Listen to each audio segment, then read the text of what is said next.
कहानी 14th century Bharat की है।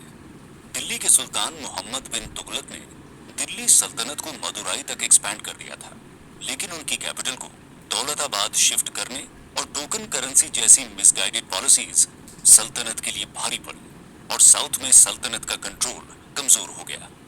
मौके का फायदा उठाकर हरिहरा और बुक्का नाम के दो भाई 1336 में तुंगभद्रा के किनारे विजयनगर नाम का एक नया किंगडम एस्टैब्लिश करते हैं, जिसको आने वाले समय में 4 डायनेस्टीज संगम, सालुवा, तुलुवा और अराविडु रूल करती हैं।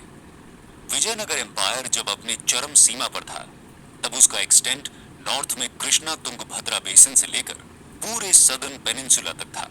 ये बात इसलिए इंपॉर्टेंट है क्योंकि मेडिवल इंडिया की पॉलिटी को 11th सेंचुरी के बाद से लार्जली मुस्लिम डायनेस्टीज ने डोमिनेट किया था और ऐसी सिचुएशन में विजयनगर जैसे बड़े हिंदू किंगडम का राइज करना और उसका लगभग 300 साल तक एग्जिस्ट करना एक हिस्टोरिकल अचीवमेंट से कम नहीं था। वैसे पोर्चुगीज ट्रैवलर बारबोसा के हिसाब से विजयनगर रूलर्स डिवाउट हिंदू होने के बावजूद पब्लिक पॉलिसी में काफी सेक्युलर अप्रोच रखते थे और उनके किंगडम में कई तरह के रिलीजियस सेक्ट्स को रिलीजियस फ्रीडम थी।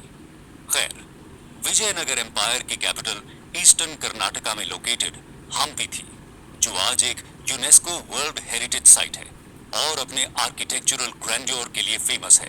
पोर्चुगीज ट्रैवलर डोमिंगो पेस के हिसाब से हम्पी शहर ऑलमोस्ट रोम जितना बड़ा था। पर्शियन एम्बेसडर अब्दुल रजाक तो ये तक कहते हैं कि पूरी दुनिया में उन्होंने हम्पी जैसा दूसरा शहर देखा ही नहीं। इस वीडियो में हम देखेंगे विजयनगर एम्पायर के 300 साल का ग्लोरियस इतिहास और उसके डाउनफॉल की कहानी। हम देखेंगे कि जब नॉर्थ इंडिया तैमूर और बाबर के इन्वेजन से केओस में था, तब कैसे विजयनगर हर रोज नई हाइट्स को छूते हुए साउथ इंडिया का अनडिस्प्यूटेड किंगडम बना हुआ था। ये उस विजयनगर की कहानी है जिसके एक राजा कृष्णदेव राय को खुद मुगल एम्परर बाबर अपने दौर के इंडिया का सबसे पावरफुल राजा बताते हैं। Political history. हरिहरा एक किंगडम के फर्स्ट रूलर बने जिन्होंने होयसला टेरिटरी को एनेक्स किया। 1356 में बुक्का राया ने उन्हें सक्सीड करते हुए मदुराई सल्तनत का डिस्ट्रक्शन और विजयनगर का पूरे सदर्न पेनिनसुला में एक्सपेंशन किया। लेकिन विजयनगर के लिए यह सब इजी नहीं था। तुगलक्स के बाद दिल्ली सल्तनत का डिक्लाइन तो हुआ, लेकिन डेक्कन में बहामनी सल्तनत ने अपना इंडिपेंडेंस डिक्लेयर कर दिया और काफी तेजी से पावरफुल होने लगा। बहामनीज विजयनगर के नॉर्दर्न एम्बिशंस के सामने सबसे बड़ा ऑब्स्टिकल थे। इनकी राइवलरी बुक्का के दौर में शुरू हुई, जो एक सेंचुरी तक चलती रही। Rivalry fertile Tungabhadra Doab, Krishna Godavari delta और कोंकण को लेकर थी। दोआब और डेल्टा की लड़ाई उनकी फर्टिलिटी की वजह से थी, लेकिन कोंकण की लड़ाई हॉर्सेस को लेकर थी, जो कैवलरी के लिए इंपॉर्टेंट थे। बहामनीज ने नॉर्थ से आने वाले हॉर्सेस को ब्लॉक कर दिया और इसलिए वेस्ट एशिया के साथ होने वाले हॉर्स ट्रेड के लिए फेमस कोंकण का गोवा पोर्ट विजयनगर के लिए काफी क्रूशल हो गया। कई सालों के इनकंक्लूसिव राइवलरी के बाद जैसे ही देवराया I 1404 में पावर में आए, तुंगभद्रा दोआब को लेकर स्ट्रगल एक नए विगर के साथ स्टार्ट हुआ। लेकिन वारंगल और बहामनी के बीच हुई एक पुरानी ट्रीटी ने सदर्न इंडिया का बैलेंस ऑफ पावर बदल कर रख दिया था, जिसकी वजह से 1408 में देवराय को बहामनी सुल्तान फिरोज शाह बहामनी के हाथों एक ह्यूमिलिएटिंग डिफीट फेस करनी पड़ी। देवराय को कॉम्पनसेशन के लिए अपनी बेटी की मैरिज फिरोज से करनी पड़ी और डाउरी में बनकापुर की टेरिटरी भी देनी पड़ी। लेकिन कुछ ही सालों बाद देवराय को रिवेंज का मौका मिला। रेड्डी किंगडम में एक्सेशन को लेकर कंफ्यूजन के चलते देवराय ने डिप्लोमेटिक मैन्यूवरिंग करके वारंगल के साथ एक ट्रीटी साइन की और रेड्डी किंगडम को आपस में डिवाइड कर लिया। विजयनगर की इस डिप्लोमेसी की वजह से बैलेंस ऑफ पावर फिर बदल गया और 1420 में देवराय ने फिरोज को डिफीट करते हुए पुरानी टेरिटरीज रिकैप्चर कर ली।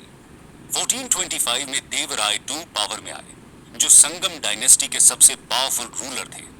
पोर्चुगीज ट्रैवलर नूनीज बताते हैं कि श्रीलंका, पेगू और मलया के किंग्स भी देवराय II को ट्रिब्यूट पे करते थे। इनके रूल में विजयनगर में कई रिफॉर्म्स हुए। बहामनीज की मेन पावर उनके मुस्लिम आर्चर्स और कैवलरी की वजह से थी। इसलिए देवराय II ने कई केपेबल मुस्लिम्स को जागीर दी और अपने सोल्जर्स को उनके अंडर आर्चरी की ट्रेनिंग दी। इसके अलावा स्ट्रॉन्ग कैवलरी का ऑर्गेनाइजेशन भी हुआ। अगले और सबसे ज्यादा इंपॉर्टेंट रूलर तुलुवा डायनेस्टी के कृष्णदेव राय हुए, जो 1509 में थ्रोन पर आए। ये बाबर के कंटेम्पररी थे। कृष्णदेव राय के दौर में विजयनगर की प्रॉस्पेरिटी अपने जेनिथ पर थी और डोमिंगो पेस जब हम्पी का कंपैरिजन रोम से कर रहे थे, तब यहाँ कृष्णदेव का ही रूल था। पेस बोलते हैं कि कृष्णदेव एक एबल मिलिट्री जनरल भी थे, जो बैटल को फ्रंट से लीड करते थे और अपने इंजर्ड सोल्जर्स का ध्यान पर्सनली रखते थे। इसलिए कृष्णदेव ने तुंगभद्रा दोआब के झगड़े को फिर से जिंदा करते हुए उड़ीसा के गजपति और बहमनीज के सक्सेसर स्टेट बीजापुर सल्तनत पर बड़ी विक्टरीज पाई। कृष्णदेव के दौर में पोर्चुगीज की इंडिया में एंट्री हो चुकी थी, जिनके गवर्नर एल्बक्यू कृष्णदेव के काफी अच्छे रिलेशंस थे। पोर्चुगीज ने कृष्णदेव को मिलिट्री एड भी दी, जिसके बदले में उन्हें भटकल फोर्ट बनाने की परमिशन मिली।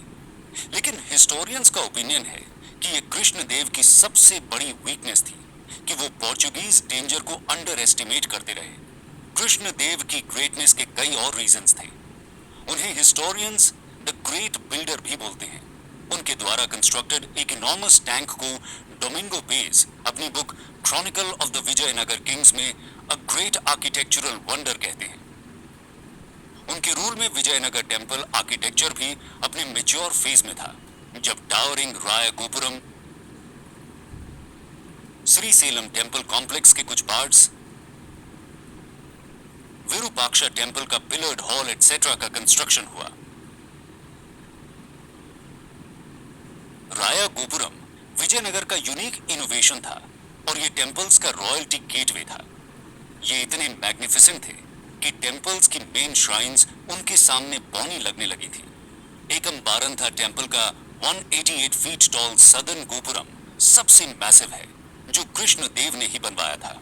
कृष्णदेव के रूल को historians golden age of literature भी बोलते हैं, क्योंकि वो खुद एक नोटेड स्कॉलर थे और उन्होंने अमुक्तमलयादा नाम की तेलुगु पोएट्री का कलेक्शन और चंबावती कल्याणम, मदलसा चरिता और सत्यवाड़ू परिणाया जैसे संस्कृत वर्क्स प्रोड्यूस किए। इसके अलावा उनके दौर में तेलुगु, कन्नड़ा और तमिल पोएट्स को काफी सपोर्ट भी मिला, जिनमें तमिल पोएट हरिदासा और कन्नड़ा स्कॉलर मल्लन नार्या काफी इंपॉर्टेंट नेम्स हैं। कृष्णदेव लिटरेचर को इतना वैल्यू करते थे कि उनके कोर्ट में 8 तेलुगु पोएट्स और स्कॉलर्स थे, जिनको अष्टदिग्गज कहा जाता है। इन अष्टदिग्गजों में साउथ इंडिया के बीरबल कहे जाने वाले तेनाली रामा भी थे, जो अपनी इंटेलिजेंस के लिए फेमस हैं। Architecture of Hampi. विजयनगर के पॉलिटिकल गेन्स के अलावा उसका आर्किटेक्चर ग्रैंडियर भी उसे एक ग्रेट एम्पायर बनाता है, और यही वजह है कि हम्पी आज एक वर्ल्ड हेरिटेज साइट है। हम्पी के रूइंस में विजयनगर की ग्लोरी और उसके डिस्ट्रक्शन दोनों की स्टोरीज दिखती हैं। यहाँ पर 1600 से ज्यादा स्ट्रक्चर्स हैं। अब्दुल रज़ाक, जो अर्ली 1440s में इंडिया आए थे, वो यहाँ के 7 टियर्ड फोर्टिफिकेशन से काफी इम्प्रेस्ड थे। फोर्ट के अंदर कैपिटल सिटी के अलावा एग्रीकल्चरल लैंड और कैनाल्स भी थे, जिसका स्ट्रेटेजिक रीजन वॉरफेयर के टाइम फूड सिक्योरिटी को इंश्योर करना था। टेम्पल आर्किटेक्चर की बात करें तो मंडपा या लॉन्ग पिलर्ड हॉल्स, राया गोपुरम, चैरियट स्ट्रीट्स और इलैबोरेट ऑर्नामेंटेशन जैसे फीचर्स डिस्टिंक्टली विजयनगर इनोवेशंस हैं, और ये विजयनगर की प्रॉस्पेरिटी का एविडेंस है। हम्पी का सबसे इंपॉर्टेंट टेम्पल विरूपाक्षा टेम्पल है, क्योंकि विरूपाक्षा विजयनगर रूलर्स के मेन डेटी थे, जिनके बिहाफ में रूल करने का क्लेम वो करते थे। यहाँ का मैसिव ईस्टर्न गोपुरम 1510 में कृष्णदेव राय ने बनवाया था, जो टेम्पल के मेन श्राइन से काफी ज्यादा बड़ा है। विट्ठल टेम्पल में कल्याण मंडप और हम्पी स्टोन चैरियट जैसे स्ट्रक्चर्स हैं। ये स्टोन चैरियट हमारे 50 रुपए के नए नोट में भी हैं। इसका कंस्ट्रक्शन भी कृष्णदेव ने कोणार्क के स्टोन चैरियट से इंप्रेस होकर करवाया था। यहाँ के डिटेल्ड कार्विंग वाले म्यूजिकल पिलर्स भी आर्किटेक्चरल वंडर्स हैं, जिनको हिट करने से 81 टाइप के म्यूजिकल इंस्ट्रूमेंट्स के साउंड आते हैं। एडमिनिस्ट्रेशन। विजयनगर की ग्रेटनेस का एक रीजन उनका यूनिक पॉलिटिकल इनोवेशन नायंकारा सिस्टम भी था, जो दिल्ली सल्तनत के इक्ता सिस्टम से इंस्पायर्ड था। इसमें अमर नायका नाम के मिलिट्री कमांडर्स नायकट्टम नाम की कुछ टेरिटरीज को राया के बिहाफ में गवर्न करते हुए एक कंटिंजेंट फोर्स मेंटेन करते थे, जो विजयनगर को बैटल्स में हेल्प करती थी। अमर नायक को कंट्रोल में रखने के लिए उनके ट्रांसफर की पावर राया के पास थी, लेकिन इनमें से कुछ नायक 17th सेंचुरी में इंडिपेंडेंट किंगडम्स एस्टैब्लिश करने लगे, जो विजयनगर के डिक्लाइन का एक कारण बना। सोसाइटी की बात करें तो विजयनगर में एक यूनिक सोशल स्ट्रक्चर था, जहां वैष्णवाइट्स को राइट हैंड कास्ट और शैवाइट्स को लेफ्ट हैंड कास्ट में रखा जाता था। विमेन की पोजीशन रिलेटिवली बेटर थी, क्योंकि कई लर्नेड विमेन अकाउंटेंट और जजेस की पोजीशन होल्ड करती थी। लेकिन नूनीज देवदासी, पॉलीगैमी, चाइल्ड मैरिज और सती के एग्जिस्टेंस की भी बात करते हैं। इकोनॉमी की बात करें तो किसी भी मेडिवल किंगडम की तरह विजयनगर का भी main source of revenue land revenue ही था। लेकिन professional tax, property tax, industries tax etcetera भी एग्जिस्ट करते थे। विजयनगर का मार्केट भी उसकी प्रॉस्पेरिटी को दिखाता है। पेस बाजार का एक ब्यूटीफुल डिस्क्रिप्शन देते हुए बोलते हैं कि वहां दुनिया की हर चीज मिलती थी, from precious stones two things of basic necessity. इसके अलावा विजयनगर डायमंड एक्सपोर्ट के लिए भी फेमस था। नूनीज यहाँ की डायमंड माइंस को वर्ल्ड की रिचेस्ट माइंस बताते हैं। Disintegration and the fall of empire. Vijayanagara की प्रॉस्पेरिटी इतनी ज्यादा थी कि शायद ही कोई इसके डाउनफॉल को इमेजिन कर सकता था। But just like other great empires, Vijayanagara का एंड भी इनएविटेबल था। कृष्ण देव राय की 1529 में डेथ के बाद अच्युत देव राय और अलिया राम राय के बीच सक्सेशन का स्ट्रगल स्टार्ट हुआ, जिसका फायदा उठाकर डेक्कनी सुल्तान इस पावर स्ट्रगल में इंटरवीन करने लगे और एम्पायर को काफी नुकसान हुआ। अच्युता की 1542 में डेथ के बाद राम राय की हेल्प से सदाशिव राय पावर में आया, जिसने अराविडु डायनेस्टी को एस्टैब्लिश किया। बट रियल पावर राम राय के पास थी। राम राय ने कई सक्सेसफुल बैटल्स लीड किए और बीजापुर, गोलकोंडा और अहमदनगर को ह्यूमिलिएटिंग डिफीट्स फेस करने पड़े। इन ह्यूमिलिएटिंग डिफीट्स से नाराज 1565 में बीजापुर, गोलकोंडा और अहमदनगर ने एक यूनाइटेड फोर्स के साथ विजयनगर को बैटल ऑफ तालिकोटा में कंप्लीटली डिस्ट्रॉय कर दिया, और ये बैटल इंडियन हिस्ट्री का एक वाटरशेड इवेंट बन गया। बैटल ऑफ तालिकोटा के बाद विजयनगर की कैपिटल पेनुकोंडा शिफ्ट कर दी गई और किंगडम अगले 100 इयर्स तक एग्जिस्टेंस में रहा। लेकिन कई अमर नायकों के इंडिपेंडेंट किंगडम्स के इमर्जेंस से अब राया की पावर इनसिग्निफिकेंट और विजयनगर की ग्लोरी के दिन खत्म हो चुके थे। विजयनगर की ग्लोरियस हिस्ट्री वैसे तो 1565 में ही खत्म हो जाती है, लेकिन ऑफिशियली इसका एंड 1640